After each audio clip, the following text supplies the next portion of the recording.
Hello and welcome to another episode of Chasing Light, the collective for creators by creators. In today's episode, I'm speaking to the amazing Carsyn Hamilton, who is currently residing in the UK, but originates from Canada. That's a nice way of putting it. And well, you've travelled all across the world, haven't you, Carsyn? But how are you today? And where are we? Where are you calling from? I'm doing okay. I'm calling from Seaton, England. Very nice. Moment. And how is it for you? How has it been in England? Have you been in England since the start of lockdowns, or sort of? I've been in England since the start of the second lockdown. Okay. Not the very first one, so I missed the one I think that you guys had in the summer. Oh, okay, that was interesting. So, lockdown in the summer back home in Canada. so you spent the first taste of coronavirus at home in Canada. I did, yeah. Has it been quite different in Canada to how it's been over in the UK, or not? I wouldn't really say it's different. It's warmer. In Canada, it was quite miserable because, of course, it was freezing cold. So Yeah, of course, it was winter still for you. didn't really do much. Couldn't go outside. It was absolutely miserable. And then the ones in the UK, they've all sort of blurred into one for me. Like it just feels like it's been one big lockdown, basically. I don't think you're the only one who thinks like that. I think there's quite a popular opinion there. So, have you where sort of? I guess if you could prefer being in either of them for the lockdowns, where have you preferred being? Definitely England. Oh, really? Definitely. That was quite a confident answer. It's a hard question. Hmm. I prefer England. Canada was great because I had my dog. Yeah. Okay. Interesting. Weather-wise, it's made lockdown in England a lot more tolerable than lockdown in Canada. That's interesting. A very similar comment was made by another creator in the book from Finland. She was saying very similar thing. She comes from Finland, obviously being similar to Canada with the conditions, very snowy for a long amount of time. And she was saying that she just can't wait for the sunshine. So does that sort of play on your mind a little bit? Your mood gets better with the weather? Yeah, definitely. I can already tell my habits haven't changed because I've been in lockdown. We've been in lockdown basically since December, really. Yeah, it's been a long time. Now that it's getting warmer, I can tell that I'm getting happier and everything's just becoming a little bit better, even though my habits haven't changed. I'm still doing the same thing every day. Your general outlook on life kind of improves. But yeah, the sun comes out and everything is just a little bit better. It's funny how it psychologically works like that, isn't it? Seasonal depression, baby. And it's very true, very, very true.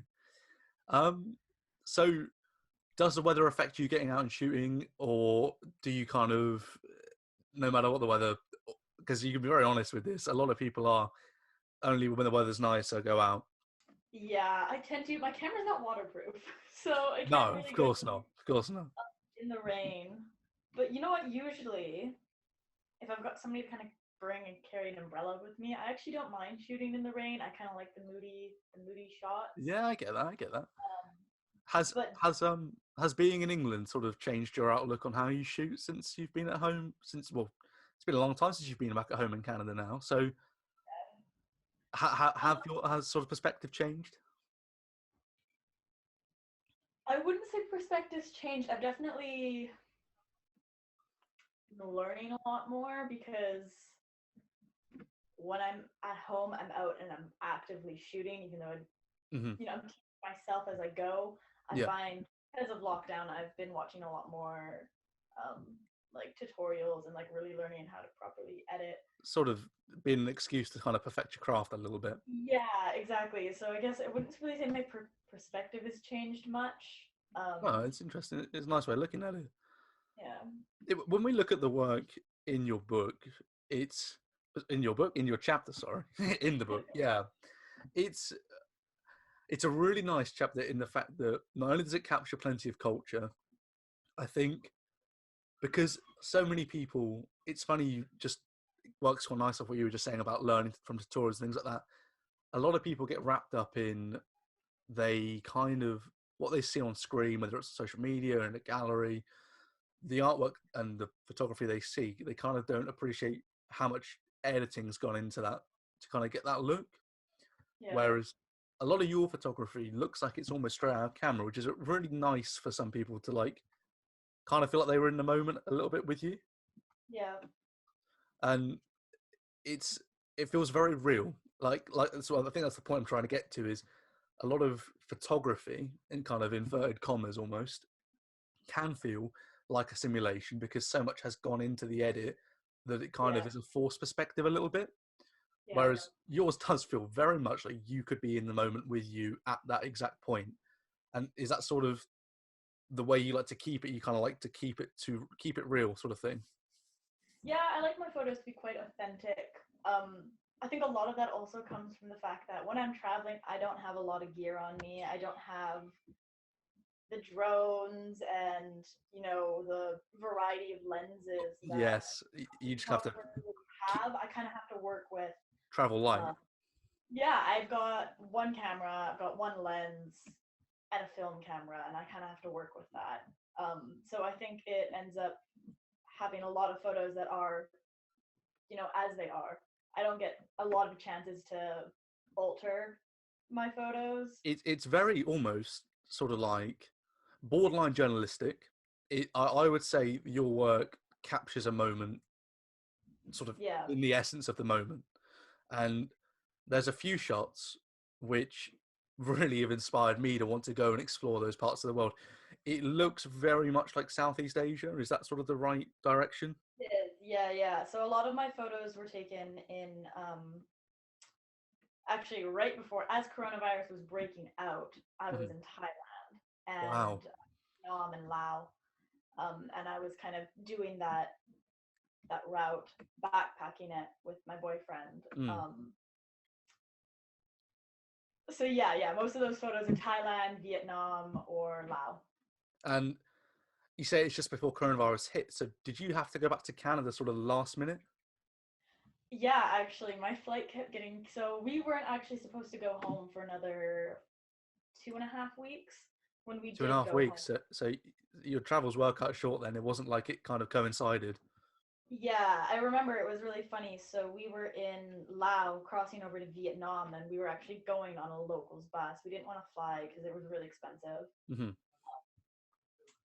And so we were on the locals bus, and it was right around the Vietnamese Chinese New Year. So people were crossing the borders from China in like mass amounts on these buses that we were on. Okay. And I remember looking at my boyfriend and thinking, seeing these tweets coming up about coronavirus. I was going to say, because it must have been on your agenda, even if it was in the back of your mind, because I think everywhere in the world was kind of getting a taste of what it could be. Well, it was actually really funny. So when we were in Asia, I remember texting my mom and being like, this mass virus has broken out. And my mom hadn't heard about it yet, so she thought I was over exaggerating. And then I remember James and I, we got on this bus, we were in Vietnam, and watching the numbers in Asia go up, even though like the Western world wasn't talking about it. Of course, you were sort of in Asia yourselves. And then I remember basically saying to my boyfriend one night at dinner, I said, if the deaths hit this number, we need to go home. And we weren't really expecting it to. And then the next morning we woke up and the deaths had hit. I don't remember what number it was, but the deaths had hit that target number. And I tried to cancel my flight. I tried to book a new flight home. And I couldn't find anything that didn't go through Hong Kong or somewhere through China. So yeah, getting home was of course. Sorry, I hadn't even considered how important that would have been at the time. My flight home originally, even if we'd stayed the extra 2 weeks, my flight home flew right through Shanghai. Wow. So how did you go about getting home? So I ended up having to fly into London. Right. And we spent some time with my boyfriend's family, which was funny because even when we flew home, people weren't really talking about coronavirus when we first got home. And that must have been quite interesting for yourselves because you'd obviously just come from Asia, where it was probably quite a big talking point, no matter sort of who you were. Oh yeah, it was massive. All the backpackers, the hostels were shutting down. It really hit Southeast Asia before. I'm trying to visualize sort of a time frame on this. Would you have been in Asia sort of in January time?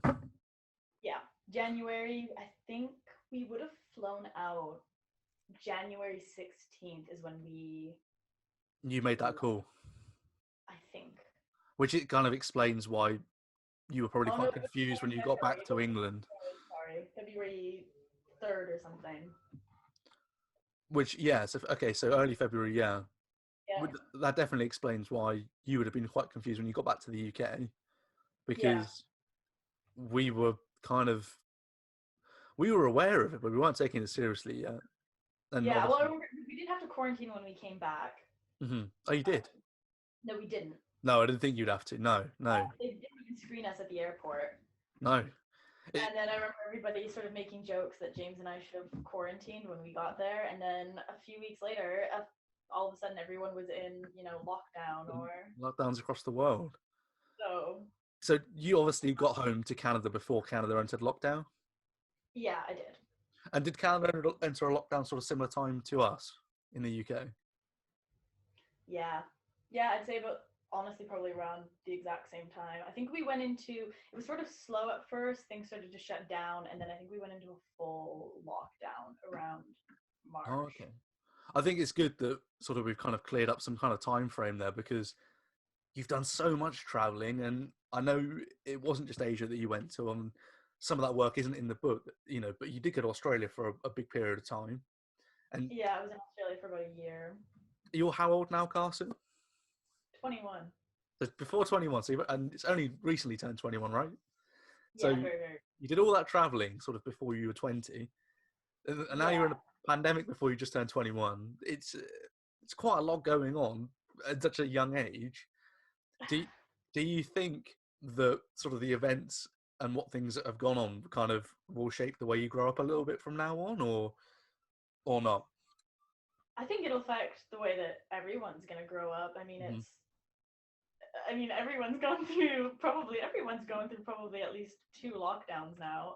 Yeah, I definitely think it'll affect the way um, I continue with my life, especially once I'm that's, traveling. It's become such a part of my life that I have you? think when I'm traveling again, I'm going to be able to appreciate it that much more. That was the next question I was going to ask. Is a really common theme within the book so far, and the project that I've learned from all of you is that people are learning to appreciate where they are now in the world rather than sort of looking forward to traveling so much. But after doing the amount of traveling that you'd already done, I mean, are you still looking forward to traveling outside of the UK, or are you sort of going to appreciate being on the island, sort of thing?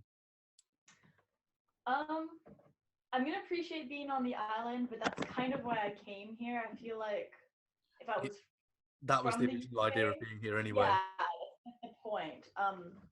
Say I was stuck in Canada, I don't think I'd appreciate Canada much. I'd be wanting to really be waiting to get That's out. an interesting point, because there was kind of two answers to this for you, really, because you've been in the UK for a while now, and although it sounds like you initially planned to come here to travel anyway, like you said, and experience the UK, which you unfortunately haven't been able to do yet.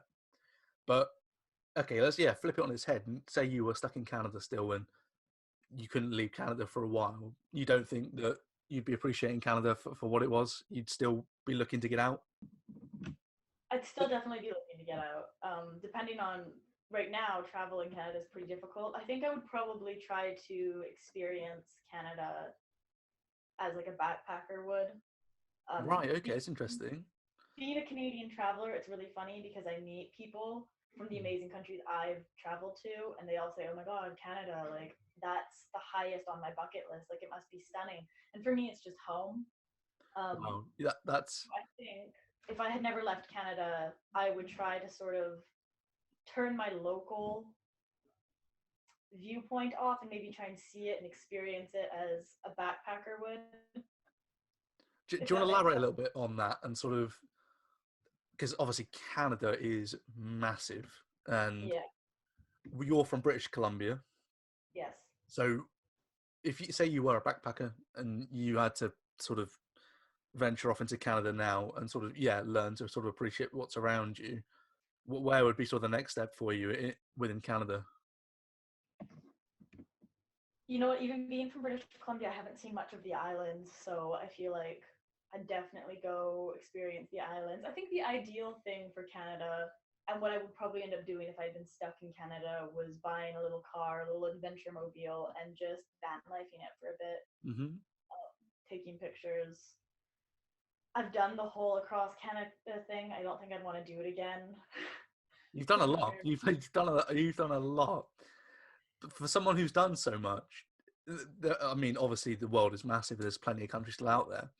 But for someone who has done so much already, sort of, let's ignore coronavirus for a minute, and you could go anywhere in the world right now. Sort of, where are you heading off to? Oh, Japan. Japan, really? Yeah, You're not the Japan's first been person to high. say that. It's an expensive country. Hmm. There's a lot to do. So I've sort of put it off until I'm a little bit older and have a little bit more money. But coronavirus didn't exist and I had endless funds. I would Yeah. be off to Japan for sure. The pictures I see are just insane. That's my dream as a photographer, is Japan. That's funny, and you are not the first person within this book to say Japan. There's been some really interesting answers across the book, like across the whole book, but Japan has come up, more than once. That's really interesting to hear that from you. And Yeah. I think, sort of, as we're coming towards the end of this conversation, I think something that, if you could go back and change anything before coronavirus, is there maybe, would you have got out more with your camera in the past? Is there any regrets with any shots you haven't been able to get, or is it just look to the future, sort of look at the work you can achieve afterwards, and you just look forward? Or are there any sort of regrets or anything, like, because I know, having spoke to you previously, perhaps you didn't bring your camera on some of the travels within Asia, Yeah. and is there any regret there or not? Yeah, that's about right on the head. I think I try not to regret a lot because one thing that I've learned so far is that photography it's a learning process. Like nobody picks up a camera and is amazing at it, no matter how much we as photographers like to show and make Mm-hmm. people think that from our feed. There's so much that goes on behind the scenes. There's so much that goes on behind the scenes, and there's so much learning to it that I really wish that I had brought my camera along on a lot more of my adventures, especially Australia. I really Oh, I didn't have my bet. camera when I was in Australia. I was there for a year, and I saw some really incredible things.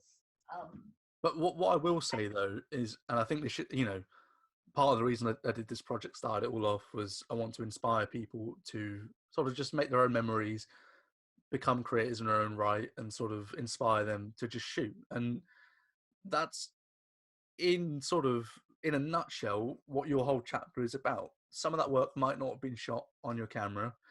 Some of it has just been captured in the moment on a phone. Yes, you've done some slight touching up to it, but the framing, the composition, everything about it is still vital. And they're like, just, I feel like you have to learn the important things before you can pick up a camera, which, what you're talking about there about the learning process, is something that I don't think you give yourself enough credit to, Carsyn. Is, yes, you might not have had the camera with you in sort of Asia and Australia, but you were still learning how to perfect your craft, so that, if you could go back there in future, you imagine the kind of work you could pull off them. yeah. So yeah, exactly. I don't think I regret much. I think I Just know look that you forward. gotta learn, and so I'm excited to keep learning. Really, I try not to beat myself up over the shots that I didn't get. No, of course not. Of course not. And why should you? The memories you've made, doesn't matter if you sort of, like, couldn't capture them on a screen. They'll live with you forever. Those memories. It's nice to have, like what you've got in the book. Those little moments that kind of resonate with you. Yeah, exactly. And I hopefully, this project has motivated you somewhat, even if it's the smallest amount, to sort of get you going again during these incredibly dark times. And it's been a pleasure to have you inside the book, and it's a pleasure to have you on the project, Carsyn. Well, thank you for having me.